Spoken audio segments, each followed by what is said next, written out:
Hello everyone, welcome to Education Flair by Jyoti. आज का ये क्लास मैराथन क्लास है जिसमें हम कुछ इंपॉर्टेंट क्वेश्चन करेंगे, साथ में कॉन्सेप्ट भी देखेंगे ताकि हमारे आने वाले समय में जो भी क्वेश्चन बन सके उनके लिए हम प्रिपेयर हो सकें। यहाँ पे ये क्वेश्चन है, क्वेश्चन नंबर 61 से स्टार्ट करेंगे। सीटेट पेपर 2 साइंस का है ये। चलिए, यहाँ पे पहला क्वेश्चन है कि यक्स वह रसायन है जो हमारे आमाशय में उपस्थित है। यक्स एक ऐसा केमिकल है जो कहाँ पे प्रेजेंट है, हमारे स्टमक में प्रेजेंट है और भोजन के पाचन के लिए आवश्यक है।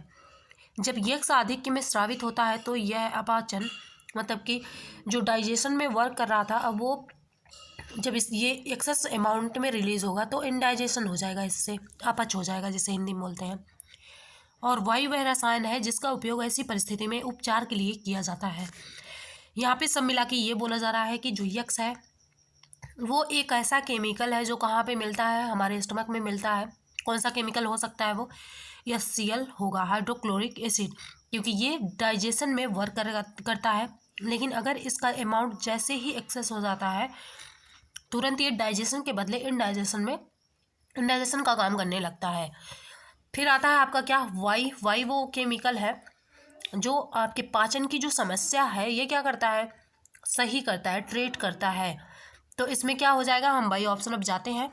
पहला है यक्स हाइड्रोक्लोरिक एसिड और वाई सोडियम कार्बोनेट, ये गलत है। अगर यही सोडियम बाइकार्बोनेट होता जो NaSCO3 है वो होता, क्योंकि यहाँ पे जो वाई है वो ऐसा केमिकल है जो एंटी एसिड के रूप में यूज़ होगा। और एंटी एसिड आपको पता है, एक होता है मिल्क ऑफ मैग्नीशिया जिसे MgOH का होल ट्वाइस बोलते हैं, और एक एल्यूमिनियम और OH का होल थ्राइस ये होता है, और एक खाने वाला जो सोडा है NaSCO3 ये होता है। तो वाई इसमें से कोई एक होगा। और यक्स तो आपको पता ही है, क्या मैं बता चुकी हूँ कि स्टमक से ये रिलीज होगा तो कौन सा हार्मोन होगा, ये HCl होगा। तो फर्स्ट ऑप्शन गलत है। यक्स मिल्क ऑफ मैग्नीशिया है और वाई क्या है, हाइड्रोक्लोरिक एसिड है। ये अपोजिट दे दिया गया। अगर यक्स को हाइड्रोक्लोरिक एसिड और वाई को ऐसे दिया जाता तो ये सही हो जाता। फिर नेक्स्ट हम देखते हैं, यक्स क्या है, हाइड्रोक्लोरिक एसिड है, वाई मिल्क ऑफ मैग्नीशिया है। बिल्कुल ऑप्शन नंबर थर्ड वाला सही हो जाएगा। जब भी एंटी एसिड के रूप में पूछा जाए या इनडाइजेशन में पूछा जाए तो आपका एंटी एसिड ही आएगा। और इसमें मिल्क ऑफ मैग्नीशिया है, एल्यूमिनियम OH का होल थ्राइस, एल्यूमिनियम हाइड्रोक्साइड, और ये जो होता है NaS खाने वाला सोडा जिसे बोला जाता है सोडियम बाइकार्बोनेट। इनमें से कोई एक होना चाहिए था वाई। तो थर्ड वाला ऑप्शन यहाँ पे सही हो जाएगा। लेकिन यहाँ से क्वेश्चन बनता है कि जो प्रोटीन होता है उसका पाचन कहाँ पे समाप्त होता है। तो जो स्मॉल इंटेस्टाइन है, छोटी आंत है, वहाँ पे इसका पाचन समाप्त हो जाता है। और स्टार्ट कहाँ से होता है, स्टार्ट माउथ से होता है। और जो प्रोटीन होता है वो किस में कन्वर्ट होता है, प्रोटीन जो होता है ये कन्वर्ट हो जाता है अमीनो एसिड में। इसको भी याद रखिएगा, जो प्रोटीन होता है ये कन्वर्ट होता है अमीनो एसिड में। और कन्वर्ट कौन करता है, जो भी HCl आप पढ़े हैं जो स्टमक से रिलीज होता है आमाशय से, तो HCl ही प्रोटीन को HCl और एक पेप्सिन एंजाइम होता है, HCl प्लस जो पेप्सिन एंजाइम है वो दोनों मिल के ये जो प्रोटीन है इसको कन्वर्ट कर देता है अमीनो एसिड में। इस बात को याद रखिएगा। फिर है क्वेश्चन नंबर 62। यहाँ पे 62 है, निम्नलिखित में से किस प्रक्रिया में बैक्टीरिया का उपयोग नहीं होता। In which of the following process bacteria is not used. इसमें बैक्टीरिया किस में यूज नहीं है। फॉर्मेशन ऑफ कर्ड, दही बनने में आपको पता ही होगा कौन सी बैक्टीरिया आती है, लैक्टोबैसिलस। लैक्टोबैसिलस नाम की बैक्टीरिया होती है दही के लिए, तो इसमें बैक्टीरिया यूज़ होता है। नेक्स्ट देखते हैं, डबल रोटी पकाने में जो ब्रेड होते हैं इसको बेक करने में, इसके बेकिंग में क्या होता है, ये यूज़ नहीं होता है, बैक्टीरिया यूज़ नहीं होता। इसमें क्या डाला जाता है, इसमें जो खाने वाला सोडा होता है, बेकिंग सोडा जिसे बोला जाता है, वही इसमें पड़ता है, बेकिंग सोडा, खाने वाला सोडा NaSCO3 ये इसमें यूज़ होता है। या ईस्ट भी डाला जाता है। तो यहाँ पे ये वाला ऑप्शन सही हो जाएगा, इसमें बैक्टीरिया यूज़ नहीं होता। गन्ने के रस, फर्मेंटेशन ऑफ शुगर केन, इसमें भी होता है। और क्योंकि एथेनॉल के जो छोटे छोटे सूक्ष्म जीव होते हैं वो इसमें आते हैं, बैक्टीरिया का काम करते हैं। और नाइट्रोजन के स्थिरीकरण, नाइट्रोजन जो फिक्सन होता है इसमें भी बैक्टीरिया यूज़ होता है। कौन से बैक्टीरिया, याद रखिएगा, राइजोबियम नाम की बैक्टीरिया होती है जो नाइट्रोजन फिक्सेशन में काम करता है। तो यहाँ पे सेकेंड ऑप्शन सही हो जाएगा, इसमें कोई बैक्टीरिया यूज नहीं होता। क्वेश्चन नंबर 63 यहाँ पे निम्नलिखित में से कौन सा अन्य से भिन्न है, इसमें से बताना है डिफरेंट कौन सा है।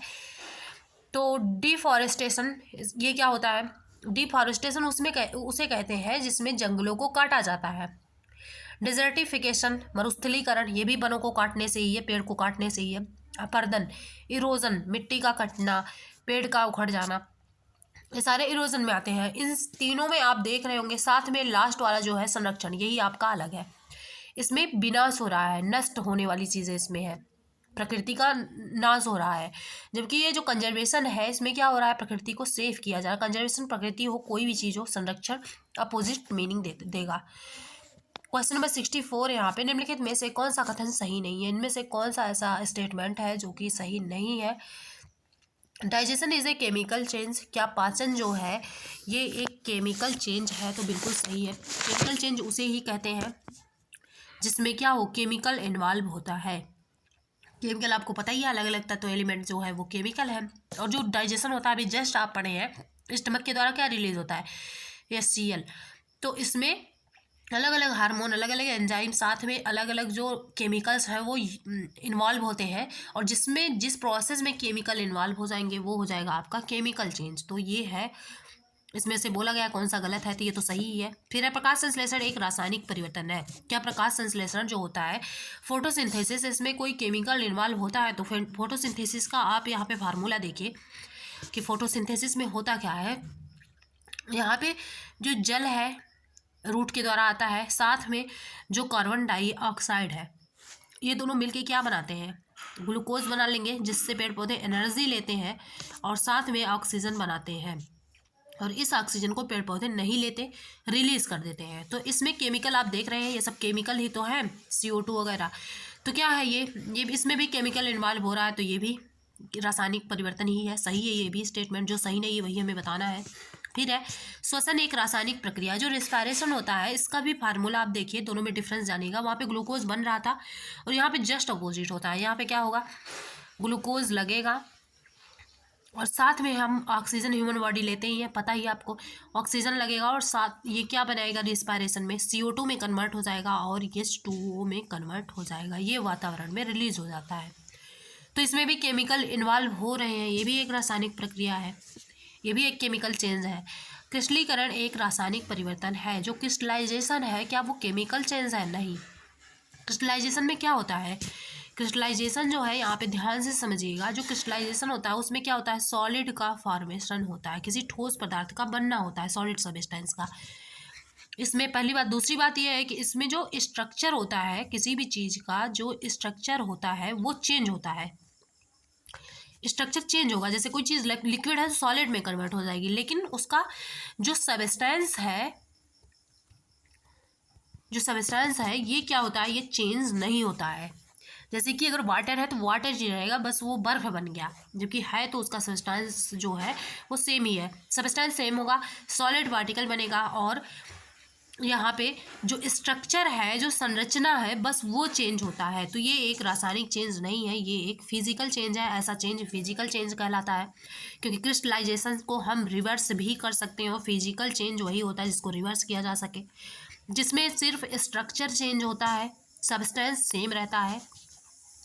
तो फोर्थ ऑप्शन यहाँ पे सही हो जाएगा, ये गलत है। नेक्स्ट क्वेश्चन है आपका क्वेश्चन नंबर 65 है। यहाँ पे कणों के साइज के आकार जो यहाँ पे पार्टिकल्स दिए हुए हैं, इनको हमें किस ऑर्डर में करना है, असेंडिंग ऑर्डर में करना है, इनके साइज के बेस पर। बेस क्या होना चाहिए, साइज, और करना किस ऑर्डर में, असेंडिंग, बढ़ते क्रम, मतलब छोटे से बड़ा, 1 2 3, जैसे अपनी गिनती किस ऑर्डर में, असेंडिंग ऑर्डर में है, आरोही क्रम हिंदी में बोलते हैं। तो यहाँ पे हम देखते हैं सबसे छोटा कण किसका होगा, फिर सबसे बड़ा, फिर उससे बड़ा। तो यहाँ पे जो मृतिका है, जिससे बोला जाता है क्ले, आप देखे होंगे जब कोई गीली मिट्टी होती है तो उसके कण, जब मिट्टी गीली होती होगी तो उसके कण कितने छोटे छोटे होते हैं, इतने छोटे छोटे कि दिखते भी नहीं है। तो ये क्या हो जाएंगे, जब कई बन जाते हैं तब वो दिखते हैं, अलग अलग कण तो देखना भी मुश्किल होता है, बहुत ध्यान से देखेंगे तो ही दिखेगा। तो ये सबसे छोटा होता है।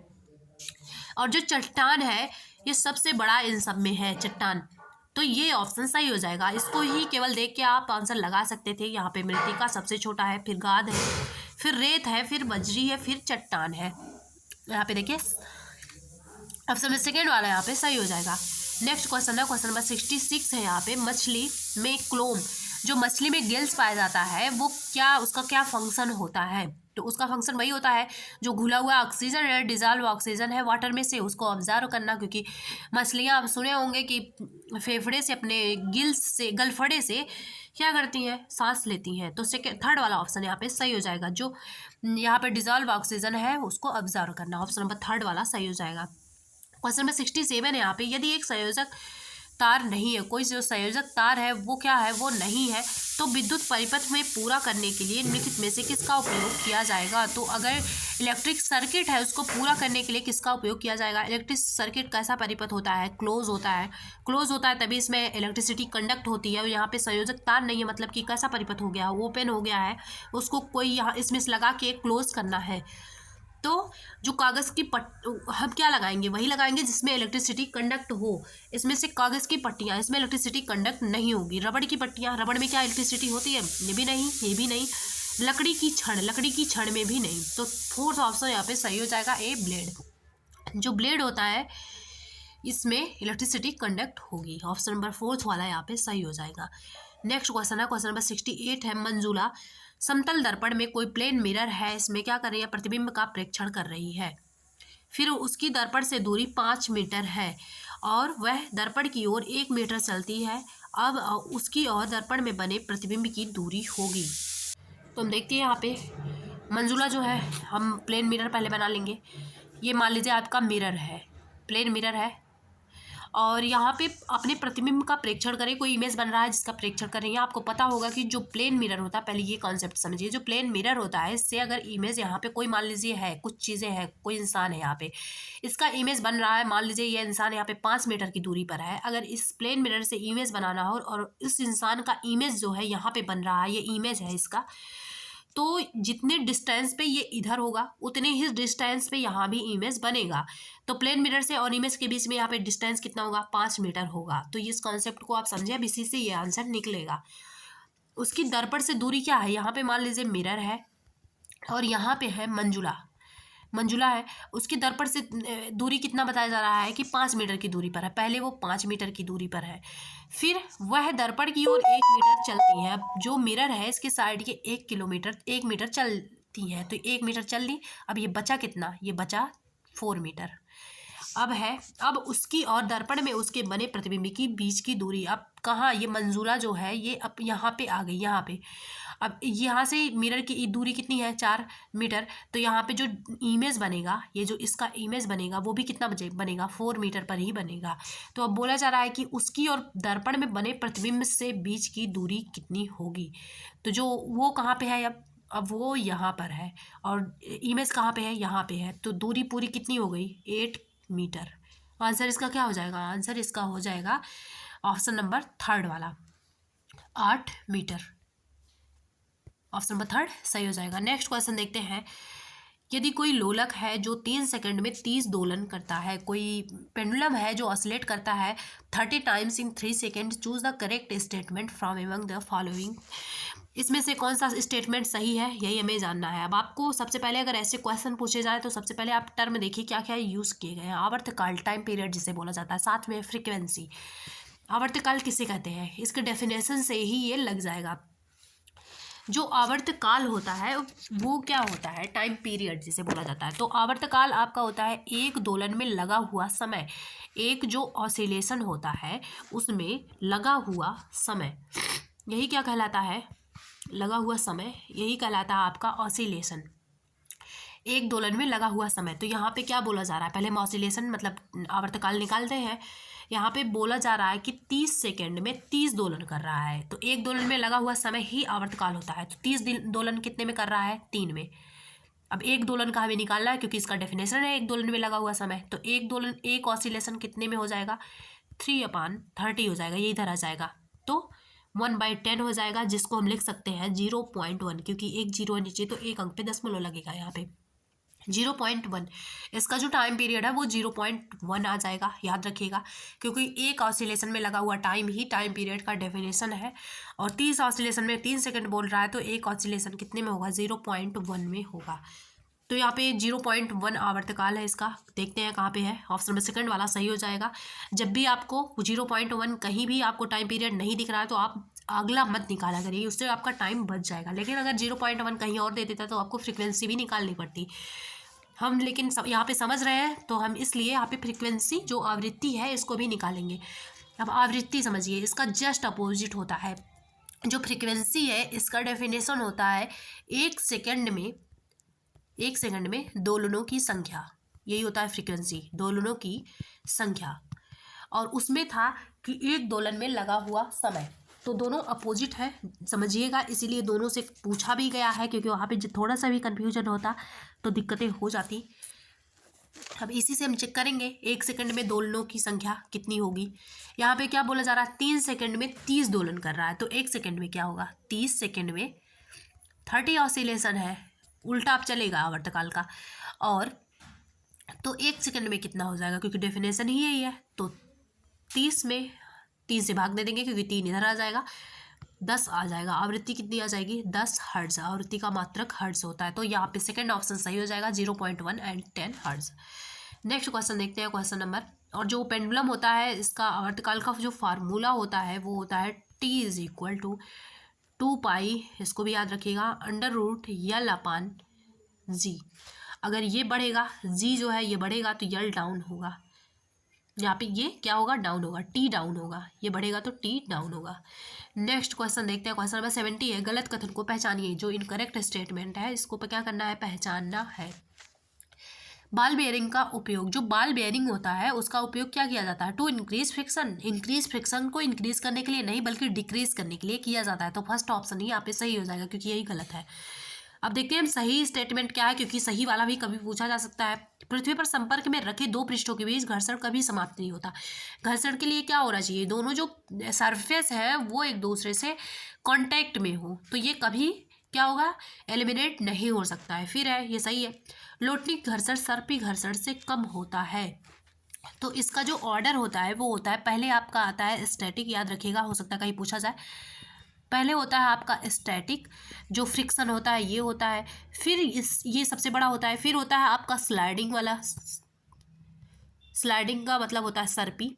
और फिर होता है आपका लोटनिक, रोलिंग जिसे बोला जाता है, रोलिंग, लोटनिक घर्षण। तो स्लाइडिंग सर्पी जो है वो क्या होता है? ज़्यादा होता है, और लोटनिक वाला क्या होता है? अधिक होता है। तो यहाँ पे थर्ड वाला, ये वाला भी सही है, क्योंकि ये वाला गलत वाला चुनना था। फिर किसी तरल में गति करते किसी पिंड पर घर्षण उसकी आकृति पर निर्भर करता है। अगर कोई फ्लूइड में क्या कर रहा है? तैर रहा है, तो वो उसका जो फ्रिक्शन फोर्स होगा वो उसके आयतन पर डिपेंड करेगा। आर्किमिडीज का सिद्धांत यही तो है। फिर है क्वेश्चन नंबर 71। यहाँ पे निम्नलिखित में से जो सही स्टेटमेंट है उसको पहचानना है। आयरन जिंक सल्फेट से जिंक को क्या कर सकता है? विस्थापित कर सकता है। इस क्वेश्चन को लगाने के लिए सबसे पहले आपको जानना चाहिए कि जो ज़्यादा रिएक्टिव मेटल होता है या नॉन मेटल होता है वो क्या करता है? ज़्यादा रिएक्टिव बोल सकते हैं, या जो ऊपर होता है, क्योंकि हम डिक्रीजिंग ऑर्डर में के जो ऊपर होता है वो नीचे वाले को क्या करता है? रिप्लेस कर सकता है। और ऑर्डर क्या है उसको जानिए, जो ऑर्डर है उसको जानिए कुछ एलिमेंट का जिनसे क्वेश्चन बनता है। तो इतने का आप जान लीजिए, आपका आ जाएगा। कैल्शियम होता है, ये पोटेशियम होता है, फिर सोडियम होता है, फिर ये कैल्शियम होता है, फिर ये मैग्नीशियम होता है, इसके बाद आता है आपका यहाँ पे एल्यूमिनियम, इसके ऊपर है ये सब। फिर होता है जिंक, और फिर होता है आपका लेड, और फिर होता है फेरस, और फिर होता है आपका हाइड्रोजन, और कॉपर होता है, फिर एजी होता है, और फिर एयू होता है, लास्ट में प्लेटिनम होता है। इतने में से आपका क्वेश्चन पूछ लिया जाएगा, इस ऑर्डर को याद रखिएगा। एजी है, फिर एयू है, फिर पीटी है, प्लेटिनम है। तो हम देखते हैं अब इसी से क्या बोला जा रहा है। आयरन जिंक सल्फेट से जिंक को विस्थापित कर सकता है। जो आयरन है हम देखते हैं क्या जिंक से वो नीचे है, ऊपर है। तो आयरन फेरस कहाँ पे है? यहाँ पे फेरस यहाँ पे है, और जिंक कहाँ पे? यहाँ पे है। तो क्या आयरन ये तो नीचे है, तो ये इसको रिप्लेस कर पाएगा? नहीं, बल्कि ये इसको रिप्लेस कर देगा, तो ये गलत है। सेकंड ऑप्शन ये गलत है। सेकंड है जिंक कॉपर सल्फेट से कॉपर को विस्थापित कर सकता है। जो जिंक है वो बोला जा रहा है कॉपर सल्फेट से, अभी इसके नीचे ये कॉपर आ रहा है तो इसको विस्थापित कर सकता है, बिल्कुल सही है। फिर कॉपर सल्फेट विलयन से आयरन को विस्थापित कर सकता है। जो कॉपर आयरन सल्फेट विलयन से, कॉपर क्या है, बोला जा रहा है कि आयरन सल्फेट, आयरन क्या है इसके पहले ही आ गया, तो ये भी गलत है, ये भी गलत है, ये भी गलत है, ये वाला सही है। सेकंड वाला ऑप्शन सही है, केवल बी ऑप्शन में सेकंड वाला सही हो जाएगा। जो नीचे होगा उसको ऊपर वाला विस्थापित कर देगा। क्वेश्चन नंबर 72 है यहाँ पे, निम्नलिखित में से सही जो कथन है उसको पहचानिए। जो डॉक्टरी थर्मामीटर होता है ये उबलते हुए द्रव, गलत होता है। जब जब कोई लिक्विड उबल रहा होता है, खासकर वाटर की बात करें तो 100 डिग्री सेल्सियस तक वो पहुँच जाता है। तो जो डॉक्टरी थर्मामीटर होता है उसका पैरामीटर ही इतना नहीं होता, उसका रेंज ही इतना नहीं होता। जो क्योंकि जो क्लिनिकल थर्मामीटर होता है उसका रेंज होता है, याद रखिएगा, 35 डिग्री सेल्सियस से 42 डिग्री सेल्सियस। और अगर फ़ारेनहाइट की बात की जाए तो ये होता है, क्योंकि ह्यूमन बॉडी का टेम्परेचर नापने के लिए होता है ये, 94 डिग्री सेल्सियस से 108 डिग्री सेल्सियस नहीं, फ़ारेनहाइट से 108 फ़ारेनहाइट तक। ये पॉइंट को याद रखिएगा, पूछा जाता है। अब देखते हैं, कमरे का तापमान नापने के थर्मामीटर का परिसर इतना नहीं होता। जनरली कमरे का जो तापमान होता है 21 to 24 होता है, तो इतना ही होता है इसका रेंज। ये भी गलत है, ये भी गलत है। प्रयोगशाला थर्मामीटर, जो प्रयोगशाला का थर्मामीटर होता है उसमें लार्ज टेम्परेचर मापा जाता है। जो चीज़ें उबलती हुई होती हैं उसका भी टेम्परेचर माप लेते हैं। तो जो लेबोरेटरी थर्मामीटर होता है उसका जो रेंज होता है ये भी याद रखिएगा, 10 डिग्री सेल्सियस से ये होता है 110 डिग्री सेल्सियस, इतना होता है। 10 डिग्री सेल्सियस से 110 डिग्री सेल्सियस तक इसका हाई रेंज होता है। फिर है प्रयोगशाला थर्मामीटर का परिसर डॉक्टरी थर्मामीटर से अधिक होता है, बिल्कुल अधिक होता है, क्योंकि डॉक्टरी थर्मामीटर ह्यूमन बॉडी का टेम्परेचर नापने के लिए होता है, उसका रेंज केवल 35 डिग्री सेल्सियस से 42 डिग्री सेल्सियस होता है। तो फोर्थ वाला ऑप्शन यहाँ पे सही हो जाएगा, और सही स्टेटमेंट ही हमें यहाँ पे पहचानना था। नेक्स्ट क्वेश्चन देखते हैं, क्वेश्चन नंबर 73 है, गलत कथन को पहचानिए। इसमें से जो गलत स्टेटमेंट है उसको पहचानना है। तो पहला है केरोसिन का कैलोरी मान, ऊष्मीय मान किसे कहते हैं? जो कैलोरीफिक यहाँ पे वैल्यू दिया गया है उसे क्या कहते हैं? जब कोई फ्यूल हो इसके ये कम्प्लीटली क्या हो, ये कम्प्लीटली बर्न हो जाए, कम्प्लीटली बर्न हो, और इसके बर्न होने से जो ऊष्मा, जो हीट क्या होती है, निकलती है, रिलीज होती है, वही होता है ऊष्मीय मान। तो किसका अधिक होगा किसका कम होगा यही हम देखते हैं। जो केरोसिन होता है इसका ऊष्मीय मान जो इसमें मतलब जब ये जलेगा तो इसमें ज़्यादा हीट प्रोड्यूस होगा कोयले से, तो ये तो सही है। फिर है कोयले का जो ऊष्मीय मान होता है, कैलोरीफिक वैल्यू है, वो लकड़ी से अधिक होता है। कोयले का लकड़ी से अधिक होगा, केरोसिन का कोयले से अधिक। देखिए ऐसे है, केरोसिन का किससे होगा, केरोसिन का कोयले से, कोयला है ये, और कोयले का किससे होगा, लकड़ी से। फिर हम आगे देखते हैं, ये दोनों सही है। बायोगैस का जो बायोगैस होता है, बायोगैस में क्या होता है आपका, मीथेन होता है।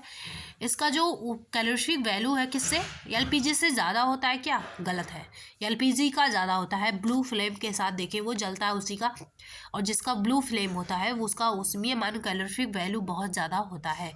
तो थर्ड ऑप्शन सही हो जाएगा। सीएनजी जो होता है कंप्रेस्ड नेचुरल गैस का जो कैलोरीफिक वैल्यू है डीजल के उसमें मान से अधिक होता है, डीजल से अधिक होता है। सीएनजी जो होता है, इसको भी, इन सारे टर्म को याद रखिएगा, कभी इसको पूछा गया तो कभी इसको भी पूछा जा सकता है। जो सीएनजी होता है, ये क्या लिखी हूँ मैं, जो सीएनजी होता है ये किससे अधिक होता है, ये कोयले से, कोयले नहीं, ये डीजल से, डीजल जो है इससे अधिक होता है। तो थर्ड ऑप्शन यहाँ पे सही हो जाएगा। क्वेश्चन नंबर 74 है यहाँ पे, कोई बस अपनी यात्रा के पहले 12 मिनट, कोई बस है पहले फर्स्ट में वो 12 मिनट किस चाल से चल रही है, किस स्पीड से, 50 किलोमीटर पर आवर की चाल से, और अगले जो 18 मिनट है वो 40 किलोमीटर पर आवर की चाल से, और अगला जो 18 किलोमीटर है वो 40 किलोमीटर पर आवर से, ये 50 किलोमीटर पर आवर से। इस समय अवधि में बस कुल कितनी दूरी चली? तो इसको आप कॉमन सेंस भी लगा के ऐसे कर सकते हैं कि 12 मिनट में पूछा जा रहा है, स्पीड कितनी है, 50 किलोमीटर पर आवर। 50 किलोमीटर प्रति घंटे का क्या मतलब है, एक घंटे में, एक आवर में 50 किलोमीटर, मतलब कि 60 मिनट में, एक आवर को 60 मिनट भी तो लिख सकते हैं, 50 किलोमीटर। तो यहाँ पे बोला गया 12 मिनट चल रहा है ऐसे, तो एक मिनट का कितना हो जाएगा, अगर 60 मिनट में 50 किलोमीटर चल रहा है तो 1 मिनट में कितना हो जाएगा, 50 में अपान में 60।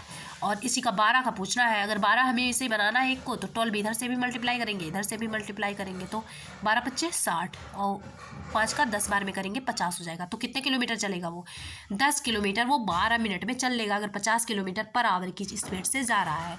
तो ये इतना याद रखिएगा। 10 कैसे आया है, यहाँ पे जगह नहीं है, 100 में मिटा रही हूँ इसको। तो 10 किलोमीटर तो ऐसे ही चल लिया इस वाले स्पीड से, इस वाले से। अब देखते हैं 40 किलोमीटर पर आवर 18 मिनट चलता है।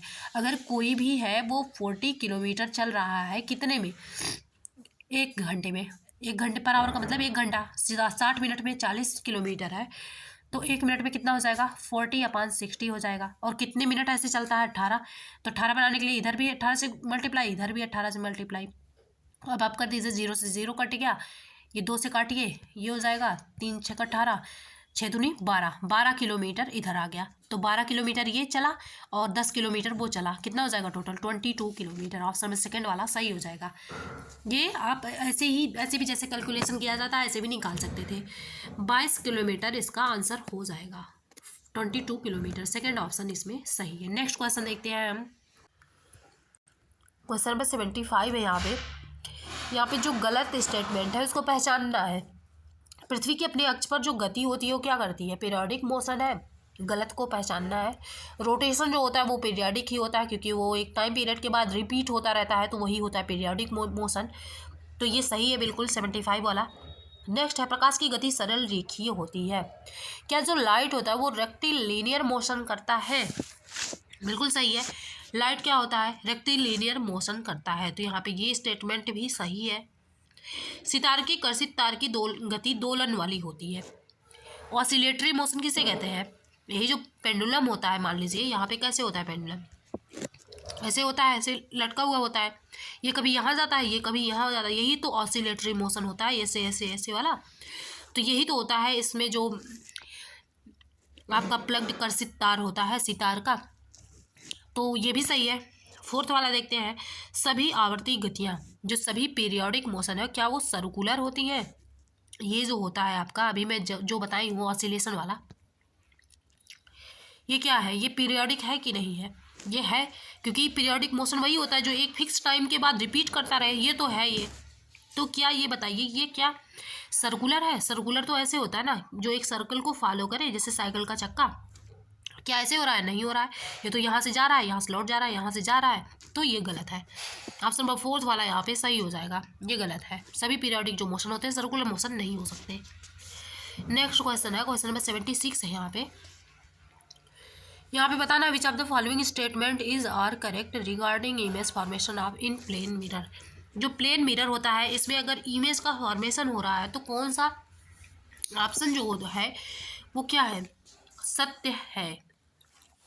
तो यहाँ पे देखते हैं, जो प्लेन मिरर होता है उससे कैसा प्रतिबिंब बनता है, सीधा इरेक्ट बनता है, क्या सही है, ये सीधा बनता है। फिर प्रतिबिंब वास्तविक होता है, वास्तविक नहीं होता है, वर्चुअल होता है, ये गलत है, रियल नहीं होता है।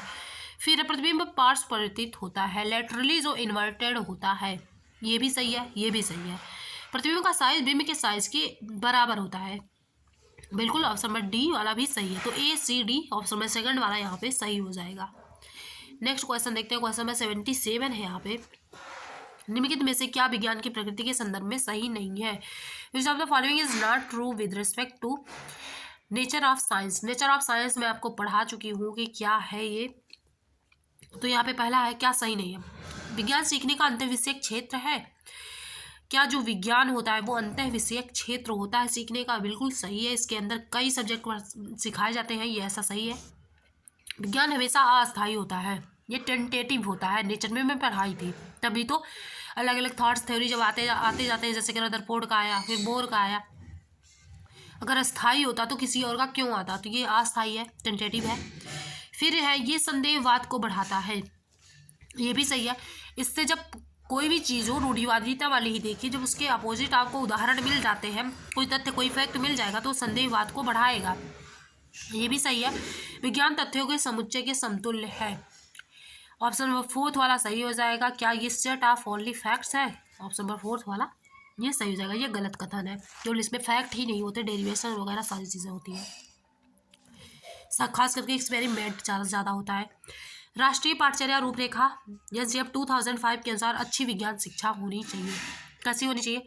ट्रू टू, एक तो चाइल्ड बताई थी मैं, दूसरा बताई थी ट्रू टू एनवायरनमेंट और लाइफ बताई थी, तीसरा बताई थी ट्रू टू करिकुलम।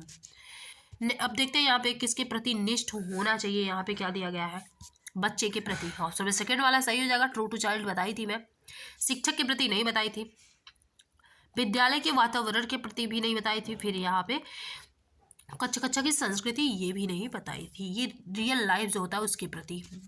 नेक्स्ट है क्वेश्चन नंबर 79 है यहाँ पे, एक अच्छी विज्ञान शिक्षा पाठचर्या की निम्नलिखित में से कौन सी वैधता की संतुष्टि क्रियाकलाप और प्रयोग द्वारा होता है? यहाँ पे जो साइंस को कब वैध माना जाएगा, कब वैलिड माना जाएगा, इसमें जो क्रियाकलाप वाला पोर्शन है जिसमें एक्टिविटी और एक्सपेरिमेंट कराए जाते हैं वो किस में आएगा? तो किस में आ जाएगा? प्रोसेस में आ जाएगा, क्योंकि एक्टिविटी करना, एक्सपेरिमेंट करना ये प्रोसेस होता है। ऑप्शन में फोर्थ वाला सही हो जाएगा। और अगर उसमें ज्ञान, नॉलेज और सोच विचार तर्क वाली चीज़ें आए तो संज्ञानात्मक में आ जाएगा। इसमें मैं पेडागोजी वाले पोर्शन में टोटल पढ़ा रखी हूँ। क्वेश्चन नंबर 80 है आपका यहाँ पे, अनुकक्षा 8 के बच्चों को क्या कर रही है? शैक्षिक भ्रमण, जो शैक्षिक भ्रमण होता है, फील्ड ट्रिप होता है, वहाँ लेके जा रही है। इस क्रियाकलाप के निम्नलिखित में से क्या सबसे ज़्यादा उपयुक्त होगा? पहला, ये बच्चों के मध्य इंटरेक्शन को प्रेरित करेगा, बिल्कुल सही है। ये इनकरेज करेगा इंटरेक्शन को बच्चों के मध्य। वहाँ पे जाएंगे बच्चे, ग्रुप में जाएंगे, बातचीत भी होगी, तो ये प्रमोट तो करेगा ही। ये वाला ऑप्शन सही है। ठोस अनुभव के द्वारा प्रक्रिया कौशलों को बढ़ाएगा, बिल्कुल। ठोस अनुभव किसे कहा जाता है? जो चीज़ें कॉन्क्रीट ऑफ एक्सपीरियंस वही कहलाती हैं, जो चीज़ें हमें सामने से दिखें, उसको हम छू सके, उसको हम ऑब्जर्व कर सके, तो वो होते हैं ठोस अनुभव। ये भी सही है। उसमें फील्ड ट्रिप पे जाएंगे, सारी चीज़ों को रियलिटी में, रियल वाली चीज़ों को आंखों से देखेंगे, ये भी सही है, ये भी सही है। फिर है, यह बच्चों के अवलोकन कौशलों को बढ़ाता है। अभी मैं जस्ट बोली हूँ कि बच्चे देखें, ऑब्जर्व करें, कोई चीज़ देख के उसे फील करना ऑब्जर्व का होता है, ऑब्जर्वेशन होता है। ये क्या करता है? ये शिक्षक और कक्षा के एक लय को तोड़ता है। जो मोनोटोनी होता है क्या उसको ब्रेक करता है? तो ये गलत है, ये लय को नहीं तोड़ता। ABC वाला सही है, क्योंकि जब डेली डेली वही क्लासें होंगी, बच्चे बोर भी तो होंगे। और एनसीईआरटी 2005 में बोला गया है कि जो लर्निंग का प्रोसेस है वो विदाउट बर्डन होना चाहिए। तो लय को नहीं, मोनोटोनी जो होता है इसको नहीं तोड़ रहा है ये, बल्कि ये अच्छा होता है। ABC वाला यहाँ पे सही हो जाएगा, ऑप्शन वो फर्स्ट वाला सही हो जाएगा। नेक्स्ट क्वेश्चन है, क्वेश्चन नंबर 81 है यहाँ पे, निम्नलिखित में से क्या उच्च प्राथमिक स्तर पर, मतलब कि 6 to 8 के लिए विज्ञान शिक्षा का उद्देश्य नहीं होना चाहिए? साइंस एजुकेशन है उसका अपर प्राइमरी लेवल पर क्या इसमें से ऑब्जेक्टिव नहीं होना चाहिए? प्राकृतिक जिज्ञासा का पोषण करना, जो नेचुरल क्यूरियोसिटी होती है उसको नरिश करना, ये तो होना ही चाहिए। और फिर क्या है, क्या उद्देश्य नहीं होना चाहिए? नहीं वाला पूछा जा रहा है कि जो प्राकृतिक जिज्ञासा है क्या उसको पोषण किया जाए, नरिश किया जाए? तो यहाँ पे आप देख रहे होंगे कि जो प्राकृतिक जिज्ञासा होती है उसको पोषण करना, अगर बच्चों के अंदर क्यूरियोसिटी नहीं होगी तो वो सीखेंगे कैसे? तो उसको नरिश करना बहुत ज़्यादा इंपॉर्टेंट होता है। ये सही है, तो गलत वाला बताना है हमें। जीवन के प्रति झुकाव और सहभागिता के मूल्यों का विकास, मैं जब पढ़ा रही थी उसमें बोली थी विज्ञान शिक्षा से ये भी होता है, कोऑपरेशन और जो कंसर्न फॉर लाइफ होता है ये भी होना चाहिए। इसीलिए फील्ड ट्रिप वगैरह पे लेके जाते हैं, ताकि सहभागिता का मतलब हो कोऑपरेशन के साथ वो पढ़ना सीख सकें। वैज्ञानिक स्वभाव का विकास, जो साइंटिफिक टेम्पर होता है इसका डेवलपमेंट, ये भी सही है। उदाहरणों की पाठ्य पुस्तकीय परिभाषा पर, जहाँ पर भी आपको टैग वर्ड आज मैं वीडियो डालूंगी, आप सभी देख लीजिएगा, या आज या कल मैं डालूंगी, सारे सब्जेक्ट के लिए है वो, नए पैटर्न पे बिल्कुल रहेगा। यहाँ पे उदाहरणों की पाठ्य, जहाँ पे भी आपको परिभाषा दिख जाए, व्याख्या दी जाए, और या फिर कोर्स को कंप्लीट कराने की बात दिखे, वो ऑप्शन गलत होता है, नेगेटिव टैग वर्ड है और नहीं वाला पूछा गया, तो यही ऑप्शन सही हो जाएगा। नेक्स्ट क्वेश्चन है, क्वेश्चन नंबर 82 है यहाँ पे, निम्नलिखित में से बच्चों में समालोचनात्मक चिंतन को बढ़ावा दे सकता है? जो बच्चों में क्रिटिकल थिंकिंग होती है, क्रिटिकल थिंकिंग का मतलब वो होता है कि जिसमें बच्चे अलग अलग प्रकार से सोचें, नई नई चीज़ों को सोचें, उनके सोच विचार में डेवलपमेंट हो, सोचने के तरीके बदलें। तो कौन सा इसमें से बढ़ावा देगा? कक्षा में विज्ञान पाठ्यपुस्तक को पढ़ने के लिए कहना, ये भी नेगेटिव टैग वर्ड ही है। कहीं भी पढ़ने के लिए, लिखने के लिए ऐसे दी जाए तो वो ज़्यादातर सही नहीं होता ऑप्शन, एक्टिविटी सही होता है। बच्चों को पाठ्य पुस्तक के अंत में दिए गए विस्तार से फिर यहाँ पे पढ़ने की बात हो रही है। बच्चों को समूह में चर्चा करना, बिल्कुल सही है। ऑप्शन नंबर थर्ड वाला यहाँ पे सही हो जाएगा। जहाँ पे भी ग्रुप डिस्कशन की बात आए वो ऑप्शन सही होता है।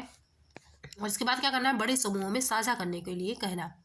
जब हम एक दूसरे से साझा करने के लिए कहेंगे, वो भी लार्ज ग्रुप में शेयरिंग की बात करेंगे, तो बच्चे जो अलग अलग बच्चे होंगे उनके भी जो थिंकिंग होंगे, थाट्स होंगे, उनको जानेंगे और उनके सोचने के तरीक़ों को जानेंगे, तो इनका भी जो सोचने का तरीका है वो डेवलप होगा।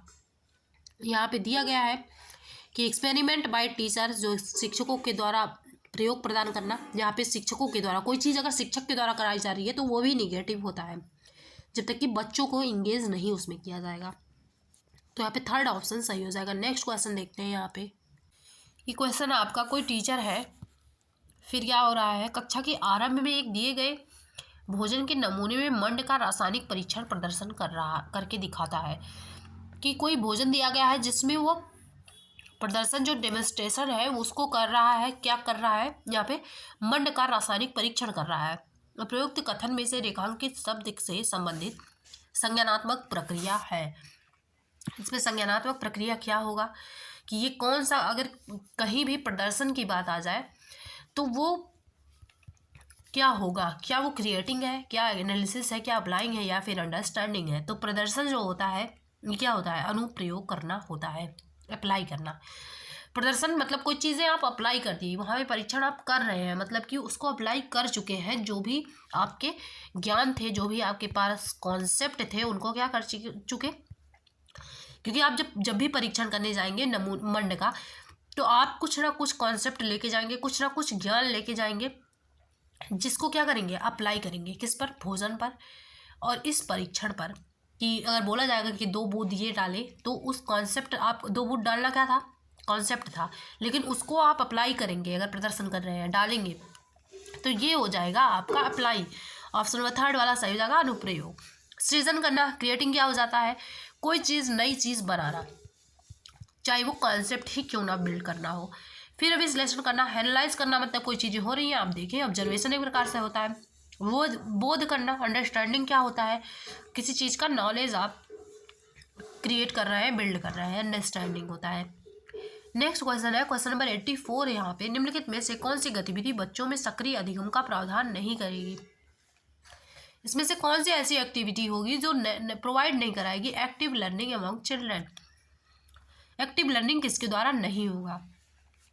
पहला है विज्ञान क्लब की स्थापना। जो साइंस क्लब होता है, इसमें क्या करते हैं, अलग अलग बच्चे ग्रुप डिस्कशन करते हैं, क्वेश्चन पूछा जाता है, और नई नई जो साइंटिफिक चीज़ें हैं उनको देखा जाता है, दिखाया जाता है। उनमें सारी जो साइंटिफिक चीज़ें होती हैं वो रखी भी जाती हैं। क्षेत्र भ्रमण का आयोजन करना, फील्ड ट्रिप अच्छा होता है। विज्ञान का कोना बनाना, ये भी सही है। व्याख्या, फिर व्याख्या, प्रदर्शन और परिभाषा, ये सारी चीज़ें निगेटिव होती हैं, मैं आपको बता चुकी हूँ। फोर्थ ऑप्शन यहाँ पे सही हो जाएगा। ये बच्चों में एक्टिव अधिगम नहीं करेगा। मान लीजिए आप ही टीचर के तौर पे क्लासरूम में गए, आप कुछ बोल रहे हैं, व्याख्या कर रहे हैं। बोलना ही, लेक्चर ही देना तो व्याख्या होता है। आप तो यहाँ पे खड़े होकर व्याख्या दे रहे हैं, बाकी जो स्टूडेंट होते हैं कुछ एक, वो क्या करेंगे, वो सुनते सुनते बोर हो जाएंगे, फिर एक्टिव नहीं रहेंगे, वो बैठ के केवल सुनते रहेंगे। तो ये व्याख्या देना निगेटिव होता है, यही ऑप्शन सही हो जाएगा। क्वेश्चन नंबर 85 है यहाँ पे, विज्ञान में निम्नलिखित में से किसके द्वारा सीखने में कमी का पता लगाया जाता है।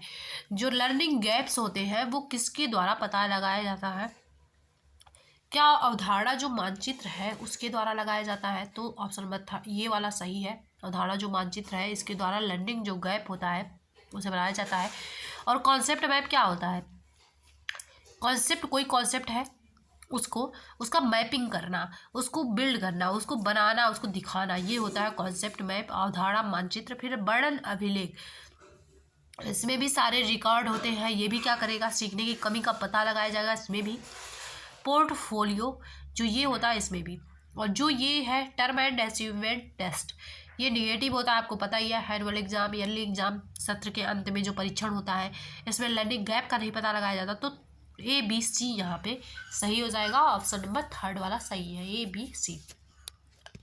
नेक्स्ट देखते हैं क्वेश्चन 86 है यहाँ पे, विच of the following tools is based on the technique of observation. यहाँ पे कौन सा ऐसा टूल्स है जो ऑब्जर्वेशन, अवलोकन पर बेस्ड है। तो अवलोकन पर जो बेस्ड होता है वो होता है आपका वर्णन अभिलेख, फोर्थ वाला ऑप्शन यहाँ पे सही हो जाएगा। जो वर्णन अभिलेख होता है ये क्या होता है, एनेक्डोटल रिकॉर्ड, ये ऑब्जर्वेशन पर होता है। कोई आप रिकॉर्ड कलेक्ट कर रहे हैं, कोई आप डेटा कलेक्ट कर रहे हैं, तो क्या होगा उसमें, आप पहले क्या करेंगे, ऑब्जर्व करेंगे, चीज़ों को देखेंगे। मान लीजिए किसी के स्पोर्ट का आपको एनेक्डोटल रिकॉर्ड बनाना है, तो आप क्या करेंगे, जाएंगे उसे खेलते हुए देखेंगे। देखना किसी चीज़ को एनालिसिस करना ऑब्जर्वेशन होता है, तो वर्णन अभिलेख हो जाएगा। जो कागज पेंसिल परीक्षण होता है और लिखित मौखिक परीक्षण होता है ये नहीं होगा, इसमें ऑब्जर्वेशन नहीं होता। नेक्स्ट क्वेश्चन है, क्वेश्चन नंबर 87 है यहाँ पे। हालांकि ये विवादित क्वेश्चन था। निम्नलिखित में से दिए गए कथनों में कौन सा सही है। इसमें कई ऑप्शन सही थे लेकिन इसमें दिया नहीं गया था कि कौन सा सही है, क्योंकि इसमें ए बी और डी वाले तीनों सही थे। तो जो बस पश्मीना शॉल है, ये बस इतना जान लीजिए, कुछ इसमें से कॉन्सेप्ट है जिनको जान लीजिए। पश्मीना शॉल पश्मीना बकरी से मिलता है, कहाँ पे, लद्दाख वगैरह में ये पाया जाता है। जहाँ पे जितनी ही ठंड पड़ेगी हिमालय के ऊपर, वहीं ये बकरियाँ रहती हैं, वहीं पे चरती भी है, और इनके जो बाल होते हैं उन्हीं से पश्मीना शॉल बनाया जाता है। जो अंगोरा होता है, ये अंगोरा होता है, ये क्या होता है, अंगोरा भी एक प्रकार का वूल है और ये रैबिट से मिलता है, खरगोश से प्राप्त होता है। ये भी सही है, ये भी सही है। फिर है पश्मीना जो ऊन होता है, ये क्या खरगोश से प्राप्त होता है, तो ये गलत है। और यहाँ पे जो सी वाला था ये भी सही था, कारपेट बनाने में यूज़ होता है। तो इसलिए ये विवादित क्वेश्चन था, इसमें सबको कॉमन मार्क्स मिला था। नेक्स्ट क्वेश्चन है, क्वेश्चन नंबर 88 है यहाँ पे। निम्नलिखित नीचे दिए गए लक्षणों के आधार पर जंतु को पहचानिए। यहाँ पे आपको जो नीचे दिए गए लक्षण है उनके बेस पर इन एनिमल्स को पहचानना है कि किस एनिमल की यहाँ पे बात हो रही है। पहला है लॉन्ग बैकबोन। जो बैकबोन होगा, मेरुदंड रीढ़ की हड्डी जिसे बोला जाता है, वो लॉन्ग हो। फिर है दूसरा क्या है, बहुत सी मांसपेशियाँ, उसमें मसल्स ज़्यादा हो। आगे को धकेलने के लिए अगर उसे आगे मूविंग फॉरवर्ड करना है तो बॉडी क्या होता है, कर्व्स होता है इनटू मेनी लूप्स। तो यहाँ पे आगे धकेलने के लिए अनेक वलयों में मुड़ा हुआ है, ऐसा क्या होता है, सर्प होता है। ऑप्शन नंबर यहाँ पे कौन सा सही हो जाएगा, फर्स्ट वाला सही हो जाएगा, ऐसा सर्प होता है। ऑप्शन नंबर फर्स्ट सही हो जाएगा, स्नेक। क्वेश्चन नंबर 89 है यहाँ पे। नीचे दिया गया कौन सा कथन सही नहीं है। इसमें नीचे जो स्टेटमेंट दिया गया है कौन सा इसमें से सही नहीं है। जो आर्टरीज हैं, धमनियाँ हैं, उनमें कौन से रक्त बहते हैं। जो धमनी होती है, सारी धमनियों में क्या होता है, शुद्ध रक्त, जो प्योर ब्लड होता है उसे क्या बोला जाता है, ऑक्सीजन रिच ब्लड। तो ये सब में बहता है, सारी धमनियों में। लेकिन एक एक्सेप्शन है, किसको छोड़कर, पल्मोनरी धमनी को छोड़कर। पल्मोनरी जो धमनी है उसको छोड़कर, उसमें अशुद्ध रक्त बहता है। अशुद्ध रक्त वो होता है जिसमें ऑक्सीजन समृद्ध ना हो। और यहाँ पे बोला गया ऑक्सीजन रिच अगर कोई ब्लड है तो उसे शुद्ध रक्त बोला जाता है। तो ये फर्स्ट ऑप्शन ही सही हो गया, सभी धमनियों में नहीं, पल्मोनरी धमनी को छोड़ के। तो फर्स्ट ऑप्शन यहाँ पे सही हो जाएगा, गलत वाला पूछा गया है। और जो सभी धमनियाँ होती हैं वो ऑक्सीजन को हृदय से अन्य भागों में लेके जाती है, क्योंकि ऑक्सीजन को हृदय से अन्य भागों में और खून ब्लड को भी। फिर धमनियों की जो भित्तियाँ होती हैं, वॉल्स होते हैं, वो थिक होते हैं और ये प्रत्यास्थ इलास्टिक भी होती है। पल्मोनरी धमनी में अशुद्ध रक्त बहता है, ये ध्यान में रखिएगा, ऑक्सीजन लैक होता है उसमें।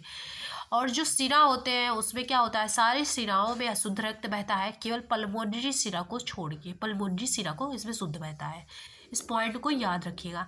क्वेश्चन नंबर 90 एंड लास्ट है आपका। एसिटिक एसिड, इसको मिलाना है कि किसमें कौन सा एसिड पाया जाता है। तो यहाँ पे अब देखते हैं कौन सा एसिड किसमें पाया जाता है। पहला है एसिटिक एसिड। एसिटिक एसिड क्या होता है, विनेगर में होता है, सिरके में। तो ए का चौथा हो जाएगा, किसमें है, थर्ड वाले ऑप्शन में। थर्ड वाला ऑप्शन यहाँ पे सही हो जाएगा। अगर एक आपको पता होता तो भी आप आंसर लगा देते। बी का किस में जाएगा, लैक्टिक एसिड, दही में पाया जाता है, कर्ड में। और ऑक्सैलिक जो एसिड होता है ये पालक में पाया जाता है। और एस्कॉर्बिक एसिड जो नींबू वंश वाले, मतलब नींबू में, संतरे में, साइट्रस जो फ्रूट होते हैं उनमें पाया जाता है एस्कॉर्बिक एसिड। और लैक्टिक एसिड कर्ड में, एसिटिक एसिड विनेगर में, और जो ऑक्सैलिक एसिड है ये पालक में पाया जाता है। थर्ड वाला ऑप्शन यहाँ पे सही हो जाएगा। अगर क्लास पसंद आए तो सब्सक्राइब यहाँ पे कर लीजिएगा और मिलते हैं नेक्स्ट वीडियो में। Okay, thanks for watching.